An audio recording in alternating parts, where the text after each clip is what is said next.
নমস্কার বন্ধুরা, লক্ষ্মী কুটিরের রান্নাঘরের পক্ষ থেকে সবাইকে অনেক অনেক স্বাগত জানাই।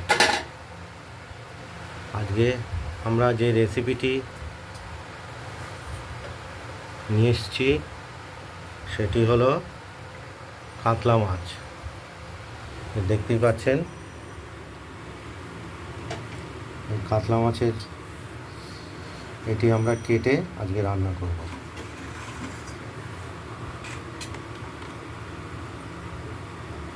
এটি কাটাকাটি চলছে, পিস করে নিয়েছি, পিস করে ধুয়ে রেডি করে নিয়েছি। এই মাছটি আজকের দিনের মতো এই মাছগুলোকে নুন হলুদ মাখাবো।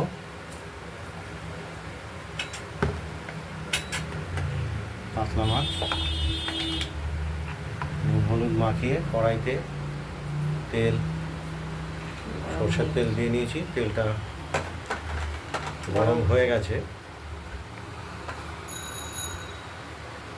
এবার আমরা ভেজে নেব।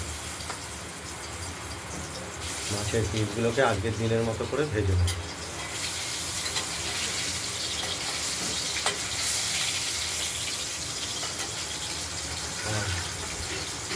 এই মাছের সঙ্গে আমরা দেব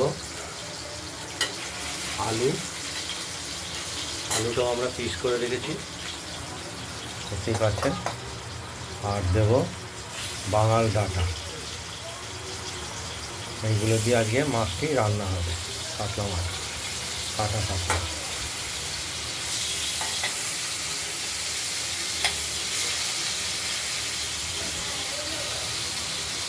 আর এই মাছের সঙ্গে আমরা দেব যে মশলাটি, এটি আমরা বেটে নেব।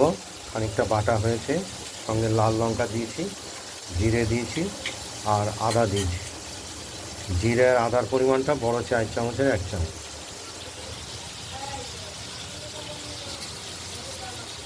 মাছের পিসগুলো ভাজা চলছে।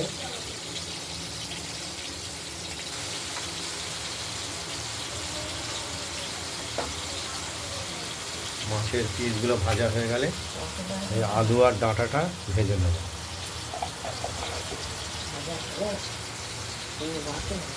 দেখতে থাকুন।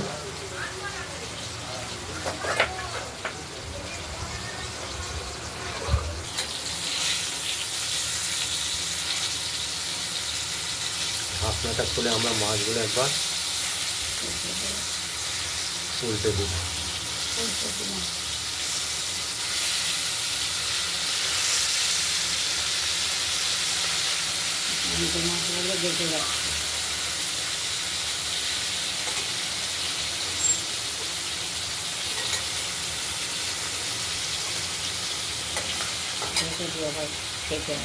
আবার ঢাকা দিয়ে দিলাম, দেখতে থাকুন।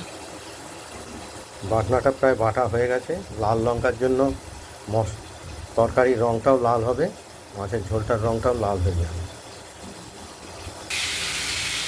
ঢাকনাটা খুলে আমরা আরেকবার মাছগুলোকে উল্টো পাল্টে দিলাম।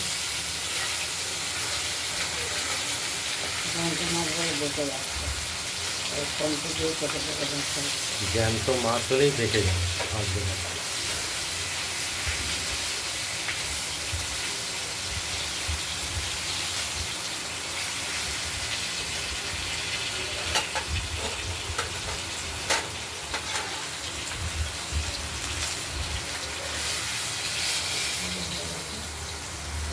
মাছগুলো ভাজা হয়ে গেছে, তুলে রাখলাম।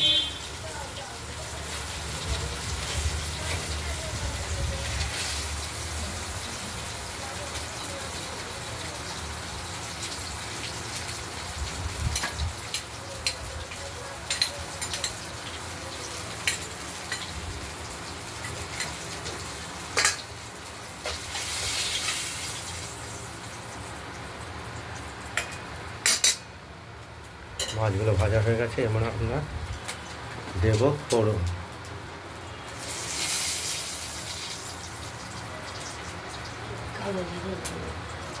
কালো জিরে, সাদা জিরে, শুকনো লঙ্কা আর তেজপাতা। এবার কেটে রাখা আলুগুলো ভেজে নেব।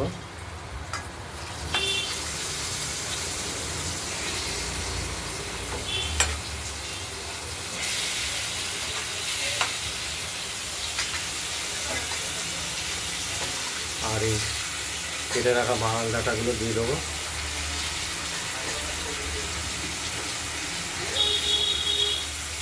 এগুলোকে একটু ভাজা ভাজা করে নেবো।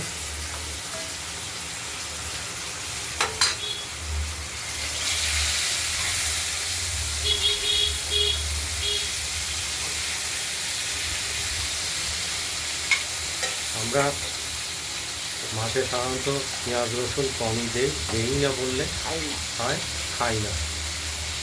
এক ডিম মাংস হলে পরে খাওয়া হয়, তাও ডিম মাংস খাওয়ার আমাদের ঘরের সদস্য নেই বললেই হয়।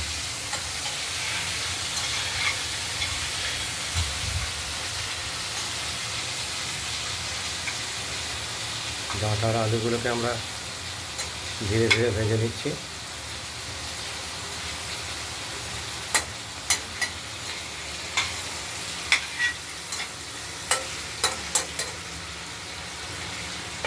ঢাকা দিয়ে দেবো।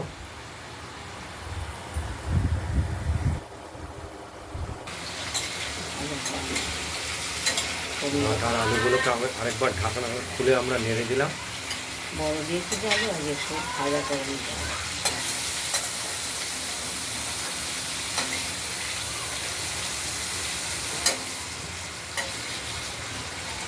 দেখতে থাকুন, ভাজা হতে থাকুক। এবার মশলা না করলে দেবো তো। আলুটা আর বাঙাল ডাঁটাটা ভাজা ভাজা হয়ে গেছে, আপনাদের মশলাটাও বাটা হয়ে গেছে। মশলাটা এবার তুলে দেবো। মশলাটা আমরা তুলে নিয়েছি বাটিতে। এবার কিছুটা হলুদ দেব, মিশিয়ে কষাতে দিয়ে দেবো।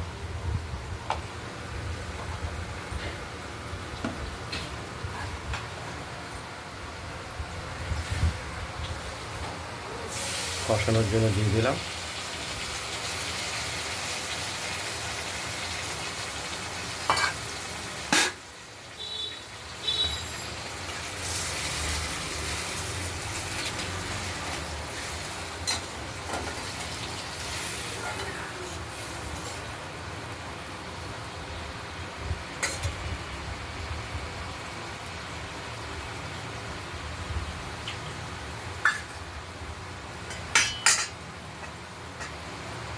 কষতে থাকুক।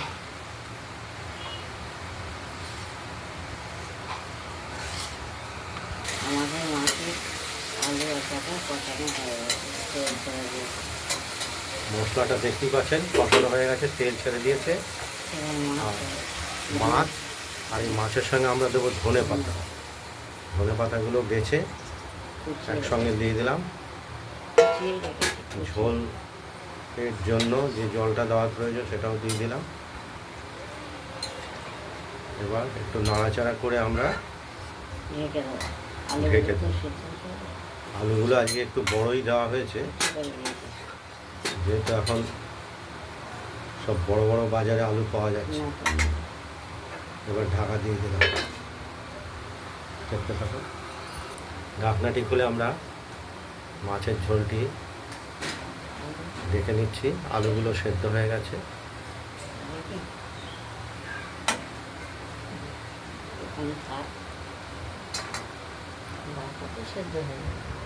ডাঁটাটিও সেদ্ধ হয়ে গেছে।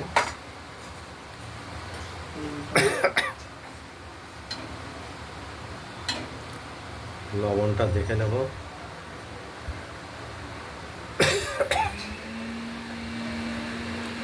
ঠিকঠাক আছে কিনা। আমরা ঝোলটি আবার ঢাকা দিয়ে দিলাম। আরেকটু সেদ্ধ করে নিতে হবে, আলুটা সেদ্ধ হবে। মাছের ঝোলটি আমাদের কমপ্লিট হয়ে গেছে।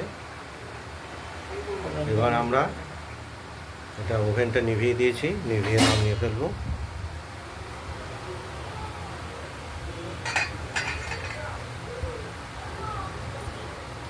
আপনাদের যদি এই কাতলা মাছের ঝোল রেসিপিটি যদি ভালো লাগে তাহলে আপনারা এই কাতলা মাছের ঝোল রেসিপিটি বানিয়ে ফেলুন, দিয়ে আমাকে কমেন্টে জানাবেন আপনাদের এই কাতলা মাছের ঝোল রেসিপিটি কীরকম হয়েছে।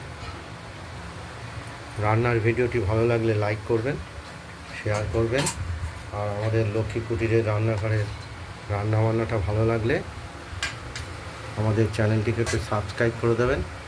আজ এই পর্যন্তই। ভালো থাকবেন, সুস্থ থাকবেন, এখানেই এটা শেষ করছি। দ্বিতীয় আরেকটা ভিডিও রেসিপি নিয়ে আসবো আমরা, সেটি হলো লাউয়ের রেসিপি। এটা আমরা দ্বিতীয় আরেকটি ভিডিওতে আমরা দেখাচ্ছি। নমস্কার।